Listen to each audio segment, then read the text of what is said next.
할렐루야. 우리 옆 사람과 함께 믿음으로 인사하도록 하겠습니다. 하나님께서 우리와 함께 하십니다 라고 인사하겠습니다.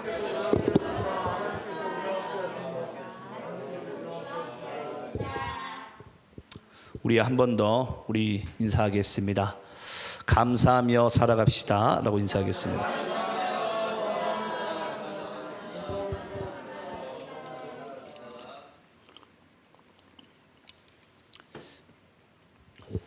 오늘 맥주 감사 주일 예배 가운데 참석하신 우리 모든 분들을 사랑하고 축복합니다. 하나님의 말씀 함께 받도록 하겠습니다. 오늘 말씀의 주제는 무엇으로 심든지 그대로 거두리라. 갈라디아서 6장 1절로 10절까지 말씀을 함께 우리 교독하면서 읽도록 하겠습니다. 무엇으로 심든지 그대로 거두리라. 갈라디아서 6장 1절로 10절입니다. 자, 저와 여러분 함께 말씀을 교독하시면서 읽겠습니다. 제가 1절 읽습니다. 형제들아, 사람이 만일 무슨 범죄한 일이 드러나거든 신령한 너희는 온유한 심령으로 그러한 자를 바로잡고 너 자신을 살펴보아 너도 시험을 받을까 두려워하라. 너희가 욕심을 서로 지라. 그리하여 그리스도의 법을 성취하라. 만일 누가 아무것도 되지 못하고 된 줄로 생각하면 스스로 속임이라. 각각 자기의 일을 살피라. 그리하면 자랑할 것이 자기에게는 있어도 남에게는 있지 아니하리니 각각 자기의 짐을 질 것이라. 가르침을 받는 자는 가르침 좋은 것을 함께하라. 스스로 속이지 말라. 하나님은 업신여김을 받지 아니하시나니 사람이 무엇으로 심든지 그대로 거두리라. 자기의 육체를 위하여 심는 자는 육체로부터 썩어질 것을 거두고 성령을 위하여 심는 자는 성령으로부터 영생을 거두리라. 우리가 선을 행하되 낙심하지 말지니 포기하지 아니하면 때가 이름에 거두리라. 그러므로 우리는 기회 있는 대로 모든 이에게 착한 일을 하되 더욱 믿음의 가정들에게 살찌니라. 아멘. 자, 오늘은 우리가 맥주 감사 주일을 맞이해서 무엇으로 심든지 그대로 거두리라 라는 말씀을 통해서 함께 은혜 받는 시간 되기를 소망합니다. 여러분, 오늘이 이제 맥주 감사 주일인데요. 이 맥주절을 우리가 또 다른 표현으로는 칠칠절이라고도 표현도 합니다. 그리고 오순절이라고도 표현도 하고요. 또한 성령 강림절이라고도 표현도 합니다. 근데 이제 우리나라 이제 교회력으로는 이제 성령 강림절을 오순절과 함께 따로 이제 지키고요. 지금 저희 나라는 이제 교회에서 맥주절을 이렇게 따로 이렇게 또 구분되어져 가지고 지내고 있습니다. 먼저 우리가 그 의미를 조금 제가 잠시 설명을 해드리면 이 맥주 감사주일은 하나님께서 이 애굽에 종살이했던 이스라엘 백성들을 이제 출애굽을 하게 하십니다. 이 출애굽을 하게 하시면서 출애굽을 한 지 정확히 이제 49일째 되는 날에 이 시내산에 이스라엘 백성들이 이제 도착을 하게 됩니다. 그러면서 그때 이제 하나님께서 이 모세를 시내산으로 이제 부르셔서 이 모세로부터 이제 하나님의 말씀을 이제 주십니다. 그래서 우리에게 이 맥주절은 또 우리가 하나님으로부터 이제 말씀을 처음 받는 날이기도 합니다.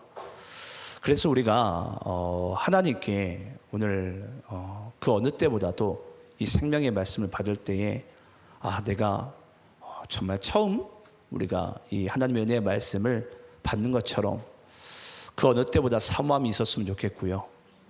그리고 그 목마름과 갈급함 가운데 말씀을 받는 자에게 하나님의 은혜와 긍휼하심이 더하게 될 줄 믿습니다. 우리 한번 오늘 말씀의 주제를 한번 따라해 볼까요? 무엇으로 심든지 그대로 거두리라. 자, 여러분 무엇으로 심든지 그대로 거두리라. 여러분 우리나라 속담에 팥 심으면 뭐가 나죠? 예, 팥 심으면 팥이 나죠. 콩 심으면 뭐가 나죠? 콩이 나요. 예. 혹시 이거 모르신 분 계세요? 예.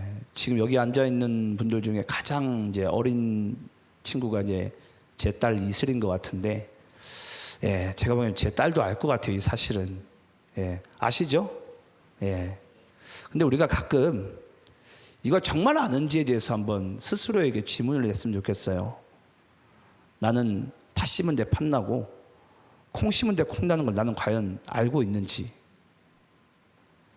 오늘 성경 말씀에도 육체에 썩어질 것을, 육체의 정욕을 중심으로 살아가는 자는 이 육체에 썩어질 것의 열매를 얻게 되고, 내가 성령으로 믿음으로 예수로 심게 되면은 영생을 거둔다고 그랬어요. 영생을. 과연 여러분들의 인생은 내가 육체의 정욕을, 내가 육이 원하는 방향을, 아니면 내가 성령께서, 아니면 오직 믿음으로 내가 예수로 심고 있는지를, 아마 여러분들의 지금 인생의 결과물을 보시면 압니다. 내가 어떤 것을 심고 있는지, 그리고 나의 인생에 어떠한 것을 거두고 있는지. 아마 이 원리는 우리가 모르는 사람은 없을 거고요.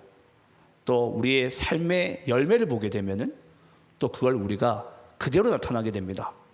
지금 저 사람은 육체의 정욕의 씨앗으로 심은 것인지, 아니면 우리 모두가 또 어떤 또 누구는 또 이 믿음과 예수와 성령으로 심고 있는 것인지를 오늘 우리가 이 말씀을 받는 가운데 그것이 우리가 좀 드러나길 원하고요.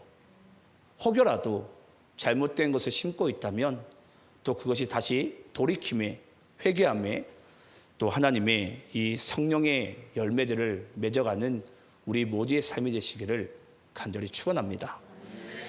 자, 우리 오늘 본문 1절 제가 다시 한번 읽도록 하겠습니다. 제가 읽겠습니다. 형제들아, 사람이 만일 무슨 범죄한 일이 드러나거든 신령한 너희는 온유한 심령으로 그러한 자를 바로잡고 너 자신을 살펴보아 너도 시험을 받을까 두려워하라. 자, 여러분 여기 보니까 형제들아 라는 이 호칭으로서 이 1절 말씀이 시작을 하게 됩니다. 여러분 이 갈라디아서 6장 말씀에서 형제들아 라고 이 사도 바울이 갈라디아 교인들에게 이렇게 호칭하는 것 자체가 상당히 기적입니다. 왜 기적이냐면 사도 바울이 이 갈라디아 교회를 세우고 나서 이제 몇 년이 지났어요. 몇 년이 지났는데 이 갈라디아 교회로부터 이상한 소문이 바울의 귀 가운데 들려지게 됩니다. 어떤 것이 들려지게 되냐면 이 갈라디아 교회가 처음에 바울이 예수 복음을 전해서 세워진 교회인데요. 시간이 지나가지고 유대로부터 올라온 사람들이 갈라디아 교회들에게 어떻게 예수만 믿으면 구원받을 수가 있냐, 그럴 수 없다라는 거예요. 거기에다가 모세의 율법과 할례가 첨가돼야 된다. 야, 내가 보기에도 바울이 이상한데 갈라디아 교인들아, 너희들이 보기에도 바울이 전한 복음이 좀 이상하지 않냐.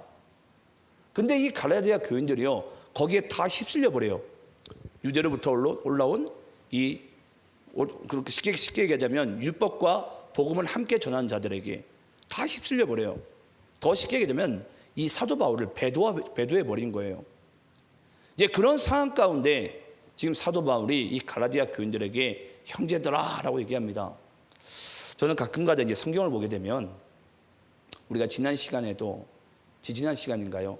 이 아나니아가 이 하나님의 설득 끝에 이 사울에게 찾아가서, 아나니아에게 사울은 어떤 존재죠? 그리스도인들에게 원수거든요. 원수.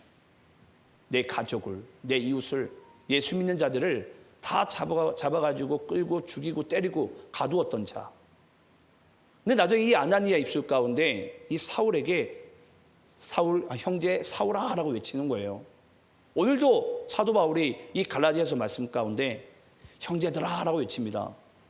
저는 그런 것 같아요. 우리가 그리스도의 은혜가 아니면, 오늘 함께 여러분들이 먹고 마신 그 그리스도의 살과 피가 아니면 우리는 어찌 보면 가장 형제와 가족이 되기에 힘든 존재가 우리 서로들이지 않습니까? 저는 교회가 그리스도의 은혜가 없어지면요, 교회만큼 난장판이 될 수 있을 만한 그런 배경을 가진 공동체는 없다고 생각을 합니다. 왜냐하면 다 죄인들만 모여놓은 곳이기 때문이에요. 그래서 여기서 형제들아 라고 외친 것은 그만큼 갈라디아 교회는 그리스도를 바울을 등졌지만 여전히 하나님의 마음은 이 갈라디아 교회를 향해서 너희들이 설령 나를 등질지라도 나는 너희를 형제라고 부르고 싶은 그 간절한 애정이 이 호칭 가운데 지금 담겨져 있는 줄 믿습니다. 그러면서 부탁을 하고 있습니다. 사람이 만일 무슨 범죄한 일이 드러나거든 신령한 너희는 온유한 심령으로 그러한 자를 바로잡고. 자, 그럼 여기 보니까 이제 범죄한 일이 만약에 드러났어요. 그걸 우리 교회를 치겠습니다. 우리 교회에서 범죄한 일이 드러나게 되는데 범죄한 일이 드러난 것은 여러분 교회에서 악의적인 마음으로 드러난 것이 아니에요. 물론 그 속에서 육체의 정욕이나 그런 순간순간의 유혹들은 당연히 있었겠죠. 내 처음부터 그런 악의적인 마음의 범죄한 일이 아니더라도 그런 범죄한 일이 드러나거든 신령한 너희는 뭐 하라고요? 온유한 심령으로 그러한 자를 바로잡고. 여러분 여기서 중요한 것은 바로잡는 것보다 더 중요한 것은 온유한 심령이에요. 온유한 심령. 근데 여기 보니까 여러분 이 온유한 심령이라는 것은 제가 원어를 말씀드려 죄송한데 이 프라우스라는 단어예요. 프라우스. 이 프라우스가 무슨 단어냐면 여러분 이 야생마가 야생마시요. 야생마. 아직까지 훌륭한 조련사로 인해서 길들여지지 않는 말. 이 산에서 막 뛰어나는 이 야생마가 훌륭한 조련사로 인해서 지금 딱 다스려지고 훈련된 상태. 그 상태가 바로 프라우스. 온유한 심령이라고 얘기를 합니다. 우린 보통 이제 온유한 심령 하면은 보통 이제 성격이 원래부터 조용한 사람들, 좀 내성적인 사람들 온유하다라고 표현을 많이 하거든요. 착하다. 그건 여러분 성경적인 개념이 아닙니다. 예. 성경적인 개념은 도리어 내 속에는 불같은 존재인데 하나님께서 우리에게 훌륭한 조련사가 되어서 야생마 같은 우리를 프라우스 하신 거예요. 온유하라, 온유하라. 예. 그래서 너희들은 이제 바로 잡게 될 때에 온유한 심령으로 해야 되는데 이 바로 잡다라는 것도 어떤 뜻이냐면 이것이 이제 원어로 좀 표현하자면 카탈티조라는 단어인데요. 이 카탈티조가 무슨 뜻이냐면 여러분 우리가 보통 이제 운동을 하다가 뼈가 가끔 어긋날 때가 있습니다. 뼈가 어긋나게 되면 이걸 우리가 이제 뼈를 바로 탁 끼워야 되겠죠. 이걸 뼈를 바로 끼운 것을 카탈티조라고 하는 거예요. 의학적인 용어죠. 그래서 여기 카탈티조라는 것은 쉽게 얘기하자면 어긋났으면 원래 이게 지금 뭐 때문에 어긋난 거예요? 다시 원래 자리로 돌아가면 돼요. 원래 자리로. 그러니까 바로 잡다라는 것은 여러분 교회가 우리 보통 이런 표현 많이 하잖아요. 교회가 다시 본질로 돌아가야 된다고. 교회가 다시 영적으로 회복해야 된다고. 그럼 여러분 교회는 어디로 돌아가야 되는 줄 아십니까? 오늘 여러분들이 먹고 마신 이 성만찬의 현장으로 돌아가야 됩니다. 내가 처음 그리스도를 믿었을 때, 내가 처음 그리스도를 만났을 때 그 자리로 교회는 돌아가면 돼요. 교회는 여러분 새로운 것을 만들어낸다고 교회가 건강해지는 게 아닙니다. 교회는 도리어 새로운 것을 만들어내기보다는 원래 있던 자리로 돌아가야 돼요. 원래 있던 자리로. 그게 우리가 아직 죄인 되었을 때에 하나님께서 기약대로 그 아들을 이 십자가에 못 박으사 우리를 향한 자기의 사랑을 확증하셨어요. 우리의 사랑 향한 그 하나님의 사랑을. 우리가 어느 때에 아직 죄인 되었을 때 그때 처음 우리가 예수를 만났을 때 그렇지 않았습니까? 주님 감사합니다. 그냥 말없이 그냥 이유 없는 눈물이 그냥 우리 눈가에 그냥 막 흘러내리는 거예요. 예. 내가 이 주님을 처음 만났을 때.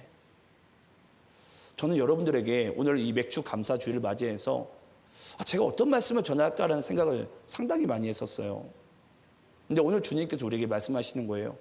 온유한 심정으로 너희가 다시 원래 있던 자리로 돌아가길 원한다고. 네. 원래 내가 예수를 처음 만났던 그 은혜의 자리, 더 이상 이 세상에 원수도 없고 죄인도 없는 그 은혜의 자리로 주님께서는 돌아가길 원하는 마음으로 오늘 이 말씀을 우리에게 주고 계신 줄 믿습니다.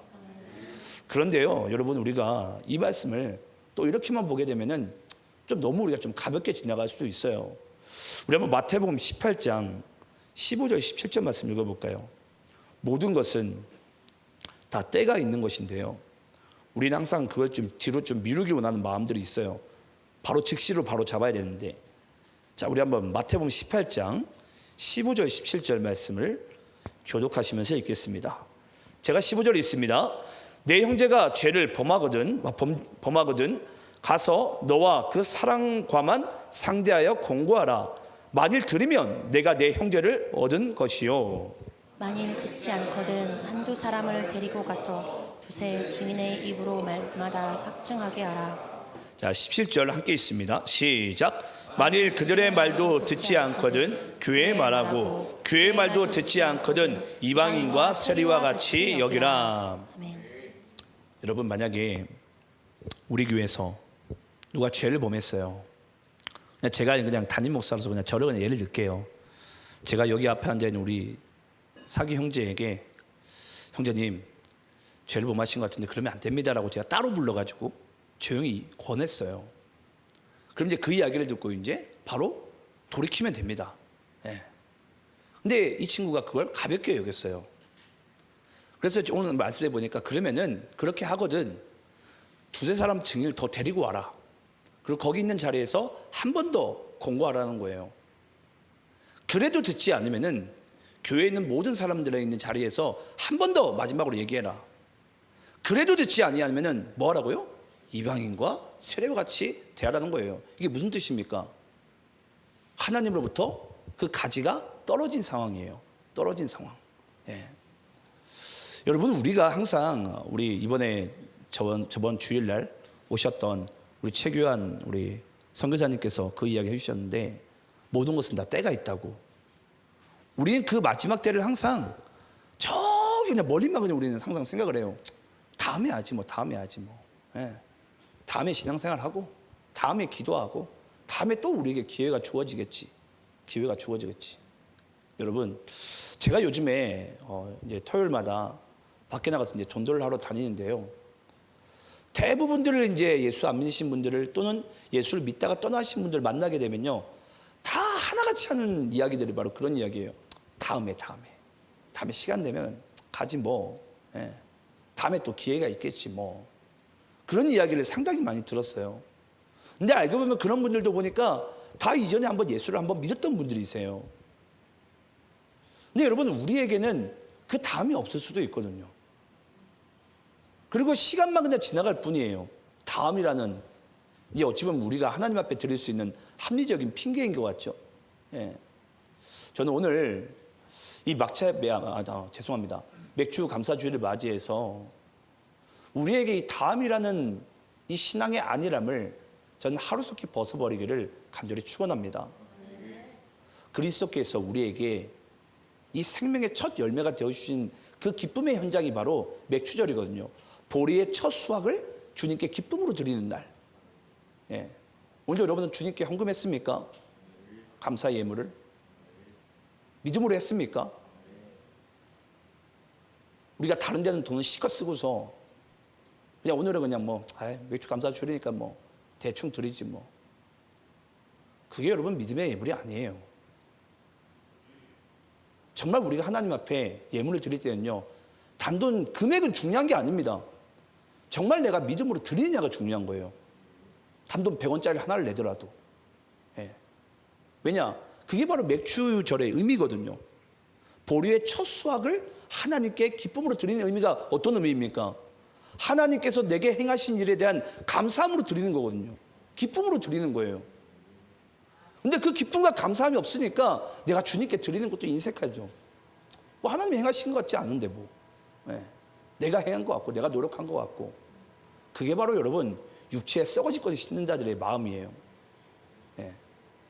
저는 여러분들에게 하나님께서 이러한 부분들을 계속해서 우리에게 말씀하실 때마다 기회가 여러 번 주어지는 게 아니라 오늘 이 순간 가운데 우리의 심령이 다시 첫사랑으로 새롭게 변화되기 원하는 그 마음을 우리에게 주시구나라는 믿음의 말씀으로 함께 받기를 간절히 축원합니다. 그리고 오늘 우리 마태복음 18장 말씀 가운데 우리가 함께 읽었는데요. 형제가 아마 사랑하는 마음으로 처음에 권했을 거예요. 근데 이야기를 해도 듣지 않아요. 두 번째 이야기를 또 했어요. 또 듣지 않아요. 세 번째 이야기를 해요. 또 듣지 않습니다. 근데 여러분 교회에서도 우리가 좀 그래요. 교회는 여러분 교회가 시간이 지나면 성장 아무래도 하지 않겠습니까? 성장하게 되면은 우리 각자의 모든 지체들도요 함께 성장해 나가야 돼요. 만약에 여기서 누군가는 성장을 하고 있는데 누군가 성장하지 않고 있다면 어떤 일이 벌어질 것 같으세요? 이 사람이요 판단하기 시작합니다. 쟤는 왜 저러지라는 그런 생각들이요 막 우리 안에 막 밀려와요. 예. 그러면 괜히 처음 얘기했을 때 그 온유함마저도 괜히 상대방의 그런 모습으로 인해서 도리어 상대를 더 이제 어찌 보면은 같이 시험 받게끔 만드는 거죠. 그 말씀을 오늘 하나님께서 이 본문 우리 6장 1절 말씀 가운데 하신 거예요. 너희들이 바로 잡거든 온유한 심령을 해라. 예. 온유한 심령을 해라. 그래서 우리가 오늘 무엇으로 심든지 아니 원래 선한 마음으로 그 이야기를 권하지 않겠습니까? 여기서 중요한 단어는 무엇으로가 중요해요. 예. 뭐가 우리가 거두리라 우리는 심어라 이건 우리는 중요하게 생각하잖아요. 여기서 가장 중요한 키워드는 무엇으로 해요. 무엇으로. 과연 나는 무엇으로 하고 있는지 그것이 하나님께서 원하시는 참된 뜻인 줄 믿습니다. 자 그러면서 오늘 본문 2절부터 5절까지 한번 또 교독하면서 읽어보도록 하겠습니다. 본문 2절부터 5절입니다. 제가 2절 읽겠습니다. 너희가 짐을 서로 지라 그리하면 그리스도의 법을 성취하라. 만일 누가 아무것도 되지 못하고 된 줄로 생각하면 스스로 속임이라. 각각 자기의 일을 살피라. 그리하면 자랑할 것이 자기에게는 있어도 남에게는 있지 아니하리니. 각각 자기의 짐을 질 것이라. 아멘. 자 여러분 오늘 여기 말씀해 보니까 좀 여러분들이 읽으면서도 물음표가 그려져야 됩니다. 왜 물음표가 그려져야 되냐면 2절에 보면 너희가 짐을 서로 지라 했어요. 2절에. 근데 5절에 가보니까 또 뭐라고 나오죠? 각각 자기의 짐을 질 것이라. 하나님이 두 분도 아닌 것 같고 분명히 하나님은 한 분이실 텐데 오늘 말씀해 보니까 너희가 짐을 서로 지라고 한쪽에서는 얘기하시고 또 5절에 가니까 각각 자기의 짐을 지래요. 자 이게 어떤 뜻인지 이렇게 말씀을 드릴 텐데 여러분 2절과 5절은 둘 다 하나님의 메시지예요. 믿으세요? 자 그럼 이게 어떤 뜻인지 여러분께 좀 제가 좀 액션으로 좀 보여드릴게요. 여기 여러분 이렇게 물컵이 있습니다. 물컵이 있는데 저는 이제 여기 자리에 서 있어요. 머리가 이 손에게 지시를 합니다. 이 물컵을 이쪽으로 옮기라고. 제가 한번 옮겨 보겠습니다. 자, 여러분께 한번 질문을 해볼게요. 이 컵을 옮긴 걸 수고한 지체는 누구죠? 손입니까? 다 그렇게 생각을 해요. 네. 그건 여러분들이 세밀하게 좀 안 봐주셔서 그런데 이제 머리가 이제 예수님이라고 칩시다. 예수님이 이 물컵을 여기서 여기로 옮기라고 그랬어요. 이 물컵을 든 역할은 손이 했어요. 근데 옮겨지는 과정 가운데 누가 갔죠? 발이 갔죠. 맞습니까? 이게 여러분 우리가 각자 자기의 짐을 지지만은 서로 함께 짐을 지는 모습이에요. 여러분 교회는 이렇게 운영이 돼야 됩니다. 어떤 한 사람만 이것이 된다고 여러분 이 교회가 건강할 수가 없어요. 누구는 섬기고 누구는 은혜만 받는다고 이것이 여러분 건강할 수가 없다고요. 그래서 교회는 우리가 서로 짐을 한마디로 이 물컵이 여기까지 옮겨지는 과정은 우리가 서로 짐을 져야지만이 물컵이 옮겨지는 거예요. 하지만 그 과정을 보니까 각각 자기의 역할을 지체가 감당을 하니까 이 물컵이 여기서 여기로 옮겨지더라는 거예요. 여러분 교회는 그런 곳이에요. 우리 모두가 각자의 역할들이 있어요. 그건 여러분들이 뭐 여기 교회에서도 그렇겠지만은 가정에서도 그렇고요.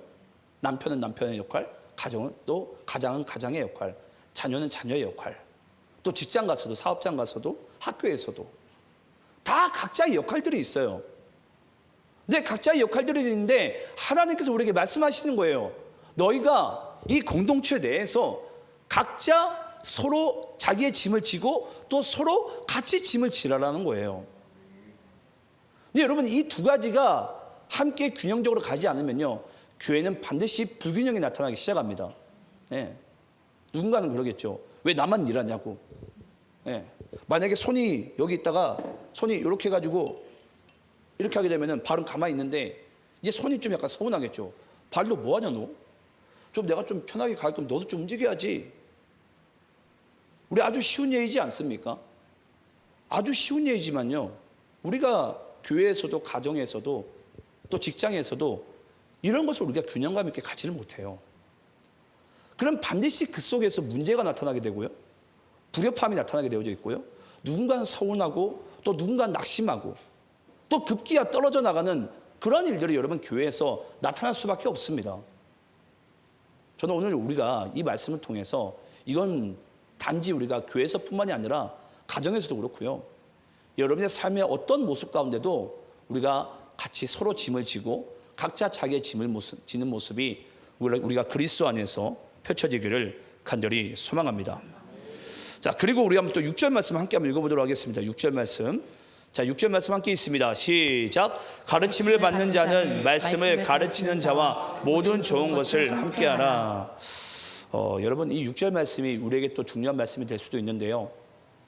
우리는 보통 이제 하나님의 말씀을 은혜를 받아요. 예. 우리가 하나님께 은혜의 말씀을 받지만은 우리가 만약에 하나님과 함께 하나님이 보시기에 좋은 일을, 선한 일을, 의로운 일을 우리가 함께 하지 않는다면 어찌보면 우리가 그 말씀 가운데 은혜 받았다는 것 자체가 어찌보면 우리가 정말 진심이 아닐 수도 있고요. 또는 반쪽짜리 은혜이지 않을까요? 정말 은혜를 받은 자는요, 그 그리스도와 함께 동행하는 인생을 살게 되는 줄 믿습니다. 결국 그리스도의 마음이 깃든 곳에 내 마음이 함께 깃들어야 돼요. 그분이 향한 손길에 우리가 같이 손이 닿아야 되고요. 그분이 가길 원하시는 곳에 우리의 발걸음이 거기에 머물러지는 것이 하나님 아버지의 뜻인 줄 믿습니다. 근데 오늘날 교회들은요, 어찌 보면은 지금은 여러분 뭐 그냥 유튜브나 엄청난 많은 매체들로 인해서 우리가 이 은혜의 진리의 말씀을 접할 수는 있어요. 근데 지금 정작 뭐가 안 되고 있죠? 삶의 변화가 없어요. 삶의 변화가. 삶이 변화돼야 되는데. 네. 그게 더 쉽게 좀 거듭남이거든요. 이 거듭남의 삶의 모습이 그리스도인의 삶의 모습 가운데 그것이 이제 고스란히 드러나야 돼요. 아, 저 사람 보니까 예수 믿는 사람이구나. 어찌 보면 여러분 우리의 삶의 모습 자체가 쉽게 얘기하면 여러분 복음의 편지이지 않습니까? 아, 저 사람의 삶의 모습을 보니까 나도 예수 믿고 싶다라는 거죠. 아, 저 사람과 함께 있어 보니까 와, 저 사람은 도대체 어느 교회 다니지? 나도 저 교회 다니고 싶다라는 마음이 우리의 삶에서 여러분 나타나야 돼요. 예. 그 순간은 우리가 날마다 주님의 말씀 은혜를 받고 순종하는 자리 가운데 동행하는 그 인생 가운데 그것이 펼쳐지게 되는 줄 믿습니다. 그래서 우리가 단지 듣기만을 기뻐하고 그냥 깨닫기만을 기뻐하는 바리새인과 서기 같은 그런 인생이 아니라 정말 우리가 주님과 동행하며 순종하는 그런 인생 살아가시기를 간절히 축원합니다. 그러면서 7절 말씀에 보면 스스로 속이지 말라. 하나님은 없인 여김을 받지 아니하시나니 사람이 무엇으로 심든지 그대로 거두리라. 아까도 말씀드렸지만 여기서 키워드는 무엇으로가 키워드입니다. 무엇으로. 예. 근데 여러분 세상은요 다른 논리입니다. 세상은 무엇으로 판단을 하게 되죠? 열매로만 판단해요. 열매로만. 예를 들어서 어떤 날강도가 있어요. 은행을 털었는데 한 100억 줌을 털었어요. 100억 줌을. 근데 그 범죄가 완전 범죄라고 칩시다. 완전 범죄. 완전 범죄예요. 그래서 사람들이 보니까 이 사람이 갑자기 하루아침에 100억 부자가 됐네. 그럼 사람들은 뭐라 그러죠? 와, 어떻게 그렇게 큰 돈을 모았냐고. 그러면서 좋은 차, 큰 집, 가끔 좀 맛있는 것도 사주면은 거기에 좋아가지고 그냥 야, 우리 이웃 최고라고 그렇게 해요. 그게 여러분 세상의 기준이에요. 그냥 열매만을 보고서 판단하는 기준. 하지만 여러분 그걸 하나님께서 기뻐하시겠습니까? 하나님 기뻐하지 않습니다. 하나님이 그 도둑질한 걸 모릅니까? 그럼 누군가는 도둑질 했다는 것은 누군가는 빼앗겼다는 소리 아니에요. 맞잖아요. 네. 누군가는 빼앗긴 거거든요. 그냥 지금 누군가는 슬퍼하고 있고 낙심하고 있고 좌절하고 있을 거예요. 그걸 하나님께서 여러분 원하신 열매가 아닙니다. 네. 그래서 여기서 가장 중요한 단어가 뭐냐면 무엇으로 해? 무엇으로? 너희들이 오직 성령으로 했느냐? 오직 믿음으로 했느냐? 너희들이 그리고 예수로 했느냐? 이 삼박자가 정말 우리가 주님 안에서 이루어진다면은 반드시 우리는 성령의 열매, 9가지 열매, 그리고 영생의 열매를 하나님께서 맺게 하실 줄 믿습니다. 제가 생각을 해봤어요. 왜 성령으로 씻는데 영생일까, 열매는? 신기하지 않습니까? 그 이유가 뭘까요? 바로 성령께서 맺기 원하신 열매가 바로 그 부분인데요. 우리가 좀 그 말씀 좀 찾아볼까요? 갈라디아서 5장 22절 23절입니다. 갈라디아서 5장. 오늘 본문이 6장이죠. 바로 전장 5장입니다. 5장 22절 23절 교독하면서 읽어보겠습니다. 오직 성령의 열매는 사랑과 희락과 화평과 오래 참음과 자비와 양선과 충성과 온유와 절제니 이 같은 것을 금지할 법이 없느니라. 아멘. 자, 여러분께 질문을 해보겠습니다. 성령의 9가지 열매가 오늘 여러분들이 함께 우리가 읽었는데요. 이 9가지 열매의 공통 분모가 뭐죠? 공통 분모가 뭡니까? 바로 관계예요, 관계. 그래서 이 9가지 열매 중에 가장 첫 단추, 첫 열매, 이 사랑을 통해서 나머지 8가지 열매는 자연스럽게 맺어지게 됩니다. 사랑을 통해서. 네. 그래서 우리는 여러분 오늘 이 맥주절, 우리 생명의 첫 열매, 이 부활하신 첫 열매, 예수 그리스도 믿는 자가 나머지 8가지 열매도 자연스럽게 맺게 되는 거예요. 자연스럽게. 그러니까 결국은 그리스도께서 우리에게 여기에서 성령의 9가지 열매 대표가 사랑이듯 그리스도께서 우리의 생명의 첫 열매가 되듯 그 첫 열매를 믿는 자에게는 영생이 부어졌어요. 오늘도 이 사랑의 열매가 딱 처음 열매가 이게 맺어지게 되면은 나머지 8가지 열매가 뒤따르게 되어져 있습니다. 그러면서 이 성령의 9가지 열매는 결국은 생명을 얘기하는 것이고 영생을 얘기하는 거예요. 그래서 성령으로 심는 자는 영생의 열매를 거두게 되는 것입니다. 영생의 열매를. 맥주절의 의미가 바로 거기에 있어요. 맥주절의 의미가. 주님께서 우리에게 첫 열매 되어주셔서 지금 우리에게 오늘 복음의 생명의 말씀을 처음 우리에게 주실 때 이 기쁨과 감격이 다시금 우리가 이게 살아나야 돼요. 살아나야 돼요. 네. 저는 여러분들에게 우리 모두에게 정말 그리스도의 사랑이 저는 다시 한번 꽃피우기 소망합니다. 네. 저도 요즘에 전도를 하면서 많은 걸 느껴요. 버스킹을 하면서도 내 안에 사랑이 있어야 되는데 그냥 사람의 마음이 더 강박해져만 가는 것 같아요. 사랑이 더 풍성했으면 좋겠는데 여러분들의 마음은 어떻습니까? 저는 그렇거든요. 지금 저에게 제가 하나님 앞에 기도할 때 가장 많이 기도한 것 중에 하나가 뭐냐면 하나님 내 심령에 사랑을 좀 가득히 채워달라고.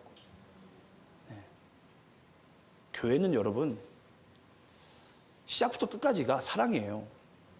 하나님께서 이 땅에 그리스도 보내신 이유가 뭐죠? 세상을 이처럼 사랑하사 독생자 예수를 우리에게 보내신 거예요. 우린 단지 예수만 딱 보이잖아요. 그 전에 바로 하나님께서 세상을 이처럼 사랑하셨다라는 거예요. 이처럼. 예. 그래서 우리가 그 부활의 첫 열매인 예수를 믿고 이 영생의 삶의 축복을 누리게 된 줄 믿습니다. 그런데 이 열매를 여러분 성령의 열매를 거둬가는 이 과정 가운데 영생의 열매를 생명의 열매를 구원의 열매를 맺어가는 이 과정 가운데 우리에게 가장 크게 방해되는 요소가 있어요. 좀 그 말씀 좀 찾아보겠는데요. 우리 시편 126편 6절 말씀 읽어볼게요. 시편 126편 6절. 자, 함께 한번 읽어봅시다. 시작. 울며 씨를 뿌리러 나가는 자는 반드시 기쁨으로 그 곡식 단을 가지고 돌아오리로다. 아멘. 자, 여러분 여기에 보니까 울며 씨를 뿌리러 나가는 자, 복음을 얘기합니다. 그리스도의 복음을. 우리가 이 복음을 뿌리는 현장이 어떤 현장이라고요? 우리의 심령이 울어야 돼요. 그 죽어가는 영혼들을 향해서. 이 사망의 음침한 골짜기 가운데 이 죄로부터 빠져나오지 못하는 그런 영혼들을 향해서 우리의 심령이 울어야 돼요. 그래서 울며 씨를 나간 자들이라는 이 표현이 나옵니다. 그래서 울며 씨를 뿌리러 나간 자는 어떤 마음으로 해야 된다고요? 반드시 기쁨으로 그 곡식의 단을 거두리라는 것을 믿어야 된다는 거예요. 여러분 여기서 어떤 단어가 있어요? 반드시라는 단어가 있어요. 반드시.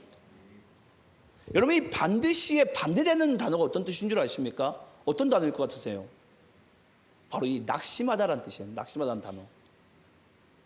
하나님은 우리에게 반드시 거둔다고 말씀하셨는데 우리의 마음 가운데 이 울며 씨를 뿌리다 보면은 낙심을 하게 돼요. 낙심을.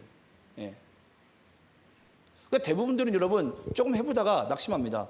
아유, 얘는 안 되겠구나. 예. 아무리 전에도 이제 안 된다는 거죠. 이제 나로서는. 예. 그때 우리에게 찾아온 것이 낙심이에요. 내가 울며 씨를 뿌려보고 이렇게도 해보고 저렇게도 해봤는데 안 된다는 거예요. 예. 그때 우리에게 찾아오는 것이 바로 이 반드시의 반대인 이 낙심이 찾아와요. 낙심이. 예. 그럼 낙심이 찾아올 때 우리가 뭐 하고 싶죠? 다 포기하고 싶어요. 내려놓고 싶어요. 제가 이 낙심이라는 단어가 제가 원래 이게 스포츠 할 때 나온 단어라고 그랬죠. 예. 이 권투할 때 가드를 내리지 말라는 뜻이에요. 가드를. 거기에서 그러니까 파생된 단어예요. 낙심하지 말라는 이 단어가. 가드를 내리지 마라. 권투 선수에게, 격투기 선수에게 가드를 내리는 것은 뭘 얘기하는 거죠? 예. 우리 이 턱에는 예, 중추신경과 연결되어 있다고 그랬어요. 그래서 사람은 아무리 건장해도 턱을 제대로 한 대 딱 맞게 되면요, 중추신경이 순간 마비되면서 그대로 기절하게 되어 있습니다. 그래서 그 격투기 선수들이 그렇게 몸이 좋아도 제대로 한 방 딱 맞으면 그대로 예, KO를 당하는 거예요. 중추신경이 순간 마비돼가지고. 그래서 하나님께서 우리에게 말씀하는 거예요. 낙심하지 말라. 너희들이 마귀한테 이 턱 중추신경을 너희들이 내어놓지 말라라는 거예요. 내어주지 말라라는 거예요. 근데 우리의 마음 가운데 가끔 이 낙심이라는 게 찾아와요. 안 되겠구나. 예. 내가 이 사람을 사랑해 보려고도 했고 전도를 해보려고 했는데 안 되는구나. 예. 낙심이 찾아오죠. 하지만 여러분 잊지 마시기 바랍니다. 하나님께서 아까 우리 봤죠? 무엇으로가 중요하다고 그랬어요. 무엇으로? 예수로, 믿음으로, 사랑으로. 정말 우리가 심었다면 예수의 열매, 사랑의 열매, 성령의 열매, 예. 그 열매가 반드시 맺어집니다. 제가 얼마 전에 새벽 예배 때 그런 이야기를 했어요. 여러분, 소망과 희망의 차이점을 혹시 아십니까? 뭐가 다르죠? 소망과 희망의 차이점. 여러분, 희망이라는 것은요, 세상에서 하는 단어인데 그냥 내가 아무거나 희망하는 그냥 헛된 그냥 뜬구름 같은 거예요. 근데 성경에 보면요, 소망이라는 단어 가운데 반드시 뒤따르는 수식어가 있습니다. 그게 뭐냐면 소망은 기다리는 것이니. 기다린다는 표현이 나와요. 소망이라는 단어에 항상 이 기다림이 쫓아옵니다. 그러면 소망을 기다린다는 것은 무슨 뜻입니까? 반드시 찾아온다는 거예요. 그 열매가. 그래서 우리 예수 믿는 자는 여러분 소망을 믿는 거예요. 소망을. 예. 하나님께서 약속하신 것은 반드시 우리에게는 소망이 되기 때문에 그 열매가 반드시 맺어진다라는 거예요. 근데 기다린다는 것은 뭐죠? 하나님의 때를 기다리라는 거예요. 하나님의 때를. 그래서 우리는 예수 믿는 자들은 절대 낙심하지 않고 우리가 이 소망을 기다림에 또 때가 되매 이 하나님의 성령의 열매를, 영생의 열매를 맺어지게 된 줄 믿습니다. 우리 마지막으로 우리 9절 말씀 읽고 마치겠습니다. 우리 본문 9절입니다. 자, 9절 함께 읽습니다. 자, 시작. 우리가 선을 행하되 낙심하지 말지니 포기하지 아니하면 때가 이름에 거두리라. 9절 말씀에 정확히 답안지가 나오죠. 이 낙심이라는 부분 가운데 이 답안지. 예. 우리는 소망을 믿는 자들이기 때문에 우리가 진짜 선은 하나님의 선을 얘기합니다. 하나님의 선을 행하되 낙심하지 말지니 포기하지 아니하면 때가 이름에 거두리라. 저는 오늘 여러분들이 이 말씀을 믿으시고요. 오늘 맥주절은 이스라엘 백성들이 이 가나안 땅에 도착해서 이 보리의 첫 수확의 열매를 하나님께 드렸어요. 근데 이스라엘 백성들이 애굽에서 종살이할 때 이 광야에서 40년 동안 건너올 때는 과연 거기서 우리가 농사나 할 수 있을까? 들어나갈 수 있을까? 아니요. 들어갔어요. 농사도 했어요. 열매를 거둘 수 있을까? 거뒀어요. 결국은 그 기쁨을 가지고 하나님께 예배를 드리는 거예요. 저는 우리의 삶이 이런 소망을 기다리는 자로서 여러분들이 정말 성령으로 심는다면 그대로 거두는 이 참 기쁨의 삶으로 살아가는 여러분의 삶이 되시기를 간절히 축원합니다. 기도하겠습니다.